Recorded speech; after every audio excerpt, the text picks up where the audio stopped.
Perkenalkan, nama saya Dian Eka Trias Rizky dari Prodi Pendidikan Bahasa dan Sastra Indonesia, Fakultas Keguruan dan Ilmu Pendidikan, Universitas Mula Warman.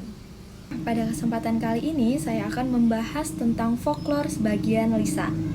Folklore sebagian lisan ini merupakan gabungan antara folklore lisan, kepercayaan atau keyakinan, serta perbuatan. Dikatakan sebagian lisan karena di dalamnya terdapat sesuatu yang dituturkan.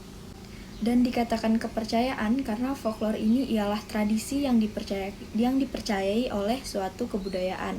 Dan dikatakan perbuatan karena di dalamnya ada yang dilakukannya. Selain pengertian tadi, ada juga pengertian folklore sebagian lisan menurut para ahli. Menurut Rusyana, tahun 1987, folklore sebagian lisan ini mencakup 1. Kepercayaan dan tahayul. 2. Permainan rakyat dan hiburan-hiburan rakyat. 3. Drama rakyat. 4. Tari. Yang kelima, adat istiadat atau tradisi. Dan yang terakhir, pesta-pesta rakyat. Sedangkan menurut Dananjaya pada tahun 1997, folklore sebagian lisan ini terbentuk dari dua unsur, yaitu folklore lisan dan folklore bukan lisan. Nah, itu tadi adalah pengertian folklore sebagian lisan secara umum dan juga menurut para ahli. Pembahasan selanjutnya yaitu ciri-ciri folklore sebagian lisan. Yang pertama, penyebaran dan pewarisannya dilakukan secara lisan atau menggunakan alat bantu tertentu. Yang kedua, folklore bersifat tradisional, yaitu penyebarannya dalam wujud relatif atau dalam wujud standar. Yang ketiga, berkembang dalam versi yang berbeda-beda. Maksudnya, di setiap daerah, perkembangan folklore sebagian lisan ini berkembang secara berbeda-beda. Yang keempat, bersifat anonim. Folklore sebagian lisan ini juga pengarangnya sudah tidak diketahui. Yang kelima, folklore sebagian lisan ini juga mempunyai bentuk yang berpola. Keenam, folklore sebagian lisan ini mempunyai manfaat dalam kehidupan kolektif. Yang ketujuh, bersifat pralogis atau tidak logis. Maksudnya yaitu mempunyai logika sendiri yang tidak sesuai dengan logika umum. Dan yang terakhir, umumnya folklore sebagian lisan ini bersifat lugu atau polos. Nah, pembahasan selanjutnya, aspek-aspek yang mencakup folklore sebagian lisan. Yang pertama, kepercayaan dan tahayul. Yang kedua, adat istiadat, misalnya seperti selamatan, merawat ari-ari, selapanan, dan khitanan. Yang ketiga, teater rakyat seperti lenong, ketoprak, dan ludruk. Yang keempat, upacara tradisional, misalnya seperti temu manten. 5. Permainan dan hiburan rakyat.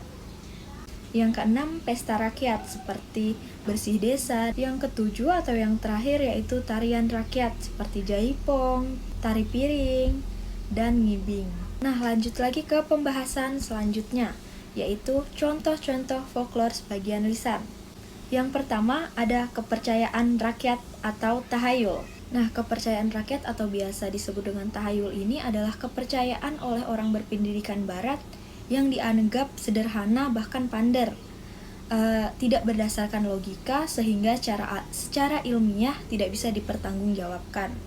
Contoh dari tahayul ini saya ambil contoh dari orang Dayak Otdanum dari Kalimantan Tengah, yaitu misalnya mereka melakukan perjalanan di hutan dan secara tidak sengaja bertemu dengan seekor ular yang memotong jalannya. Maka perjalanan itu segera ia batalkan karena jika diteruskan khawatir akan terjadi kecelakaan. Nah, ini adalah salah satu contoh dari tahayul. Yang kedua, permainan rakyat. Nah, di setiap daerah pasti memiliki permainannya sendiri-sendiri. Kegiatan ini juga termasuk dalam folklore sebagian lisan karena bentuk pewarisannya dilakukan secara lisan. Contoh dari permainan rakyat ini misalnya seperti lompat tali, main sembunyi-sembunyian. Yang ketiga ada drama rakyat.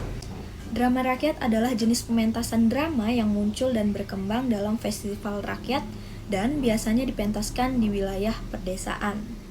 Contohnya seperti wayang, reok, sandiwara, calung, banjat, atau ubruk.